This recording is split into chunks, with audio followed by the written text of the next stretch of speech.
Good morning. मैं doctor Dipankar Banerjee बोल रहा हूँ from ideal fertility IVF and genetic centre private limited, जो कि मध्य प्रदेश में स्थित है। मैं एक गायनिकोलॉजिस्ट हूँ। मैं स्पेशल इंटरेस्ट है मेरा रिप्रोडक्टिव मेडिसिन में और फीटल मेडिसिन में, जेनेटिक्स में। हम regular test tube baby IVF male and female infertility का काम करते हैं। हम रेगुलर आईवीएफ करते हैं और मेरी काफ़ी कोशिश ये रहती है कि जो गर्भ में पल रहे बच्चे में जेनेटिक रोगों की रोकथाम और उसकी आइडेंटिफिकेशन, समय पर उसकी जांच, ताकि जो कपल है वो एक उचित निर्णय ले सके समय पर। ये हम रेगुलरली करते हैं। ये हमारा साप्ताहिक प्रोग्राम है, जो कि हम यूट्यूब कमेंट सेक्शन से क्वेश्चंस लेके उनको जवाब देने की कोशिश करते हैं। मैं देवेंद्र जी से अनुरोध करता हूं, please go ahead with the questions. यदि किसी महिला को जेनेटिक बीमारी हो और डोनर एग से प्रेगनेंसी हो, तो क्या वह जेनेटिक बीमारी बच्चे में आ सकती है? Very important and technical question. अब बात होती है कि ये जो महिला है और ये पुरुष है, ये दोनों, अब इस महिला में यदि कोई जेनेटिक प्रॉब्लम है, ये मान के चलता हूं कि यदि बार बार उसके बच्चे में, चाहे मेल हो चाहे फीमेल हो, यदि हो रही है, तो कई बार ऐसा करते हैं कि हम एक किसी दूसरी महिला का अंडा लेके इसके हस्बैंड के स्पर्म के साथ मिला के हम बेटा बेटी जो भी हो बच्चा बनाएं। अब इस महिला को हम इसको यदि जेनेटिक प्रॉब्लम बनाएं तो ये महिला नॉर्मल है, मान के चलते हैं कि ये जेनेटिक प्रॉब्लम जो इसमें था, इसमें टेस्ट कर लेते हैं कि इसमें नहीं है, तो जो बच्चे होंगे उसमें ये जेनेटिक प्रॉब्लम जो इसमें हो रहा था अभी, ये अवॉइड किए जा सकते हैं। पर मैं एक बात ये कहना चाहता हूं कि डोनर एग ही एक सॉल्यूशन नहीं है। आप आईवीएफ करा के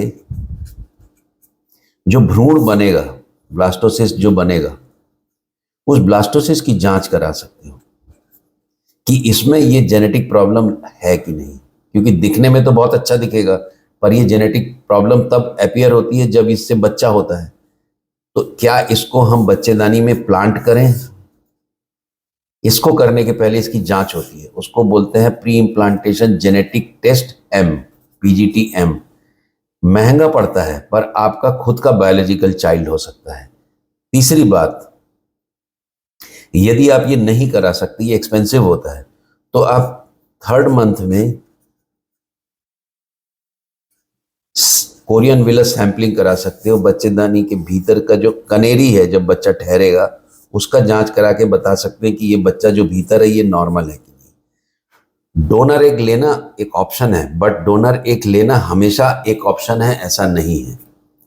यूट्रस प्रोलैप्स में लैप्रोस्कोपी के बाद प्रेग्नेंट हो सकते हैं क्या? बिल्कुल हो सकते हैं, बट कितना प्रोलैप्स है, प्रोलैप्स क्या कारण है प्रेगनेंसी नहीं होने का, ये सब बातें आप अपने गायनिक से जरूर पूछ लें। यदि आप प्रोलैप्स यूट्रस में प्रेग्नेंट नहीं हो रहे हैं तो आप आईवीएफ भी करा सकते हैं। क्या हर ट्विन प्रेगनेंसी में स्टिचेस लगवाना जरूरी होता है? नहीं, ऐसा नहीं है।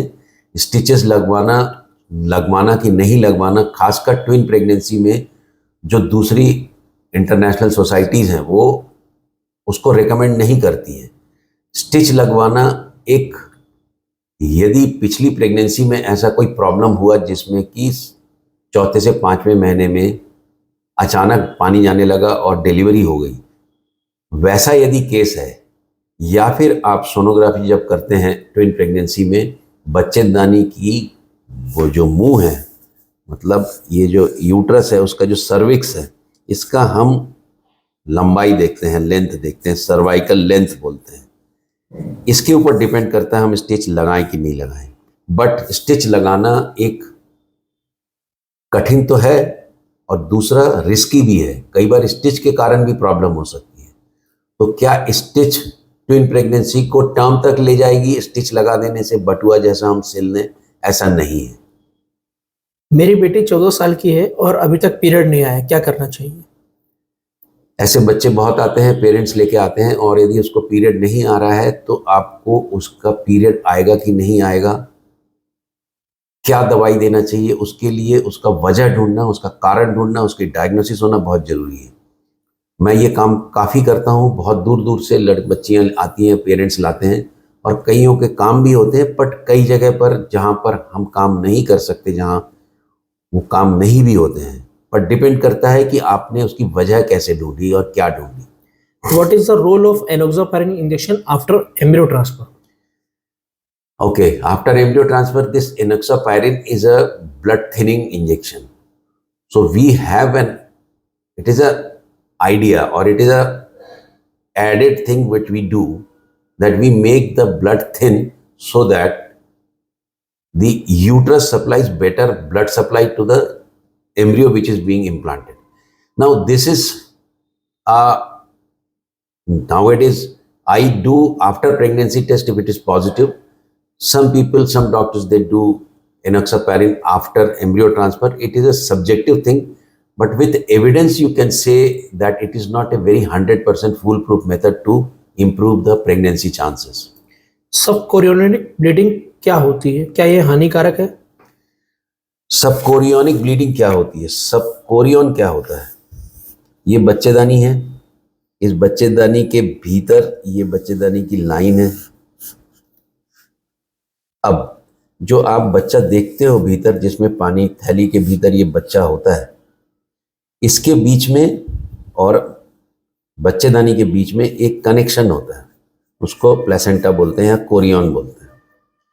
अब यहाँ से मदर का ब्लड इसमें आ रहा है और इसमें से छन के इसके पास जा रहा है। अब यदि ये जो जॉइंट है इस कोरियन का और बच्चेदानी का, इसमें मैं यदि ब्लड डाल दूं तो ये डिटैच हो जाएगा। डिटैच हो जाएगा तो इसको ब्लड सप्लाई मिलना कम हो जाएगा। तो सबकोरियोनिक हेमरेज में एक खतरा ये रहता है कि यदि ये बढ़ता है दोनों साइड में, तो फिर इसको चूंकि ब्लड सप्लाई कम हो गई तो एक इसकी डेथ होने का खतरा होता है। इसको अबॉर्शन बोले, मिस्ड अबॉर्शन बोले। But even 2/3 of the amount यदि सबकोरियोनिक हेमेटोमा से ये डिटैच हो गया, 1/3 भी यदि बचा है, तो भी बच्चा अधिकतर जीवित रहता है। यदि आप कुछ नहीं भी करेंगे तो भी ये सबकोरियोनिक हेमेटोमा अपने आप ठीक भी हो जाता है। तो केवल इसको देख के घबराना नहीं चाहिए, वेट एंड वॉच है। यदि आप एनॉक्सापारिन ले रहे हैं तो उसको रोकिए। हम पॉज एमएफ भी देते हैं, कोशिश करते हैं कि इसमें ब्लीडिंग कम हो। अदरवाइज बहुत ज़्यादा घबराना नहीं चाहिए। 7.5 मिलीमीटर एंडोमेट्रियम में भी आईवीएफ फेल हुआ, क्या कारण हो सकता है? 7.5 मिलीमीटर में यदि एंडोमेट्रियम में यदि एम्ब्रियो ट्रांसफर फेल हुआ तो ये हमारे साथ भी होता है। और 2 कारण होते हैं, या तो उसकी रिसेप्टिविटी या फिर एम्ब्रियो में कुछ प्रॉब्लम। इसके अलावा यदि एम्ब्रियो बहुत अच्छा दिख रहा है तो उसका हम इसके बाद का जो करते हैं दैट इज़ NIPGT या PGTA करके हम ट्रांसफ़र करें। और यदि बार बार हो रहा है तो एंडोमेट्रियम का हम एरा टेस्ट भी करते हैं।